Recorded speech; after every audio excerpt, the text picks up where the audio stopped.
What's going on? I was recently perusing the recent Princess Auto price wrecker flyer, and I came across some lights that I thought would work great some good on my tractor here. So I got them all mounted up and wired them all the way back down underneath the fender, underneath here, into where the battery is. And I was gonna just wire them directly to the battery and put a little switch here on the dash for them. And then I came across a post and realized that there's actually hookups back here that already have switched. They're taped up underneath this the bracket here, and it's got a ground, it's got a switched power and a constant power. So I'm gonna rip all this stuff back off and start over.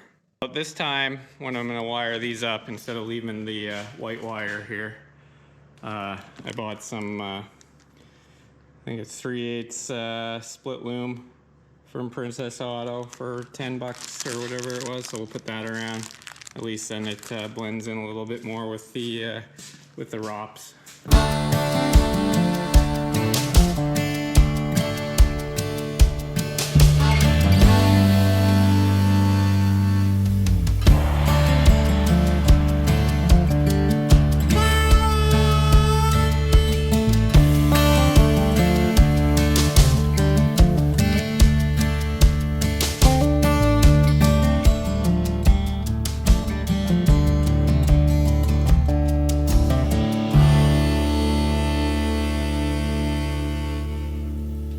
Alright, I think I got this wiring figured out.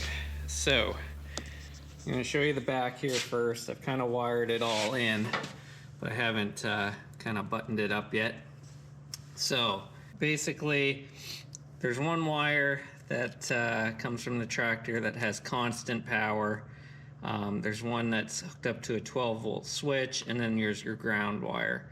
Now, if you just have a couple small lights, like these lights I think are maybe only draw like 2 amps or something each, and apparently the switched wire here is on a 10 amp fuse, so you probably could just run your lights off that 10 amp fuse and just hook a switch up to it, but I wanted to do it just in case I added any other lights that might take me over the 10 amp.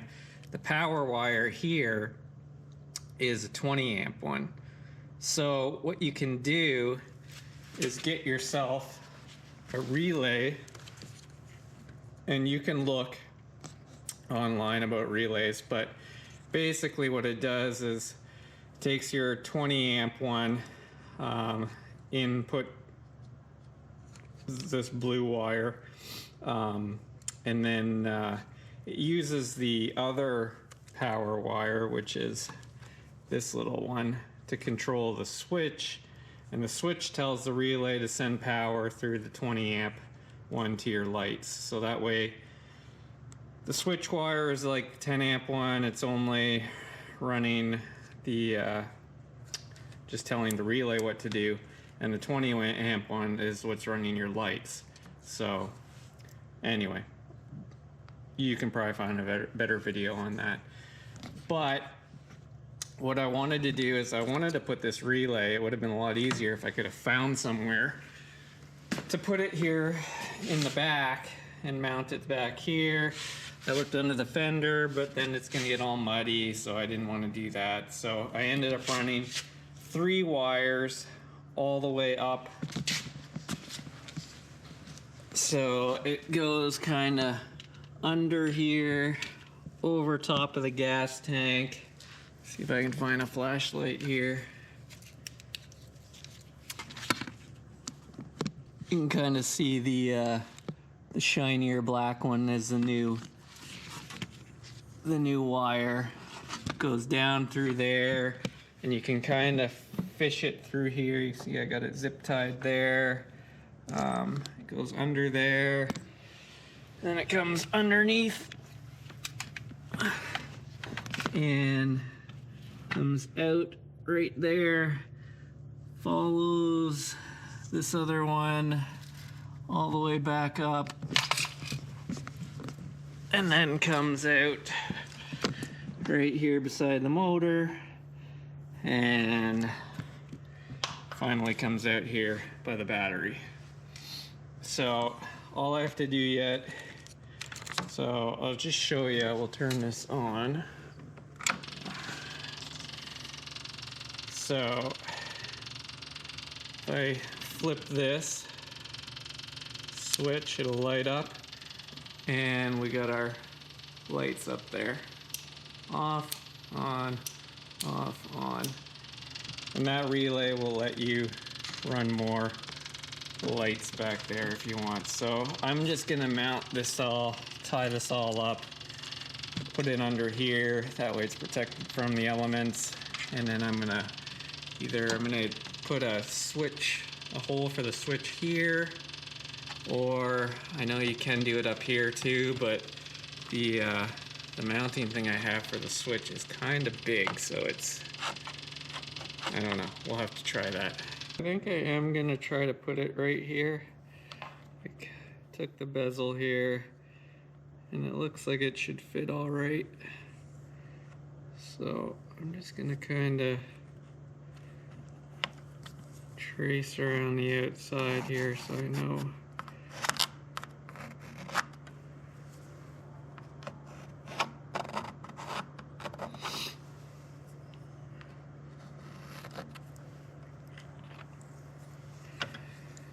And that looks like about the middle.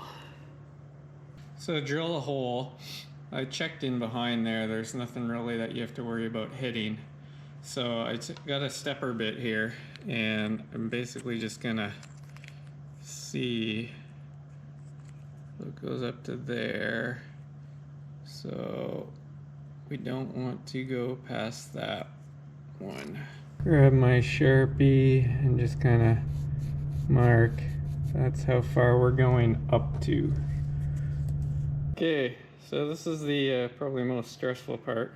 You're actually physically altering your tractor now.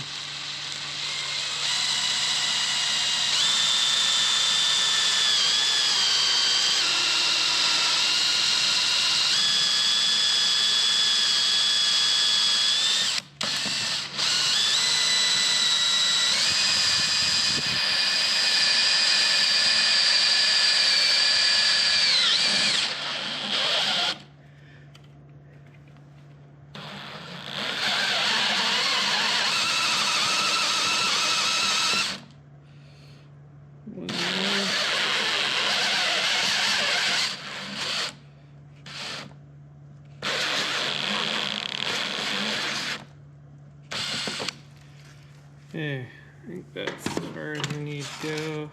It does not look as centered as I wanted. Let's make sure it fits. You're gonna have to go a tiny bit further. Yeah, and there's nothing really in there that we can.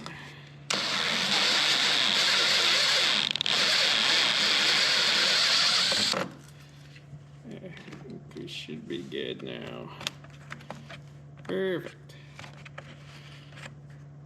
Center that. It's got a little ring on the back here to tighten up behind it, so I'll do that. Oh, I just got the relay kind of stuck right up here. I think I'm just gonna zip tie it around the other wire harness that's here. Keep it up and out of the way.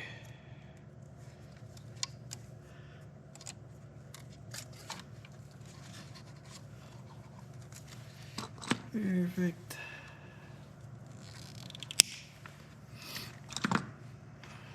And we'll just put one around in here for the ground wire.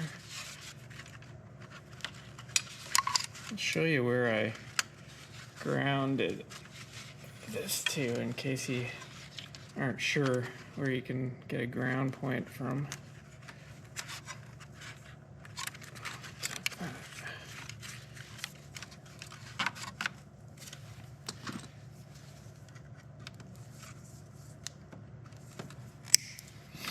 So I grounded it.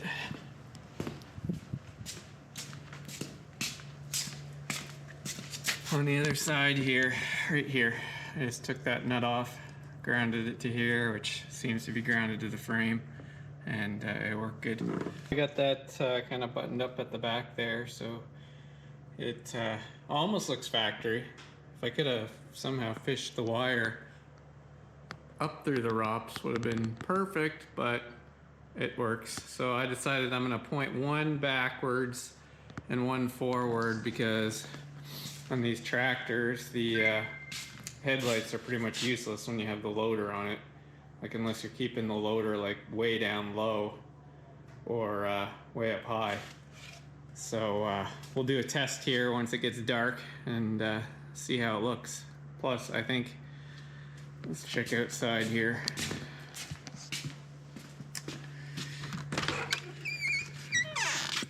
Yeah, it's snowing, so probably have to actually snowplow today. Here's our test.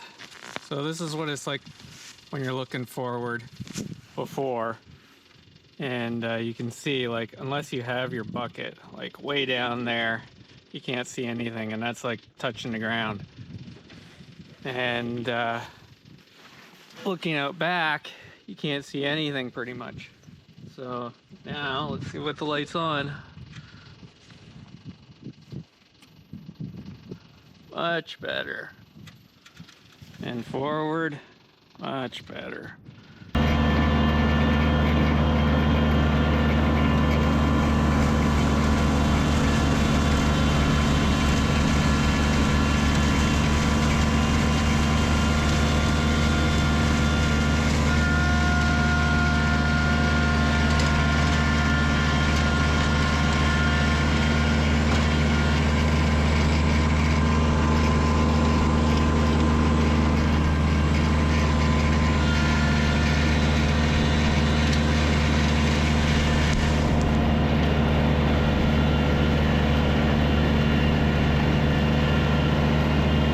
All right, I'm gonna say that's a success. We'll talk to you later.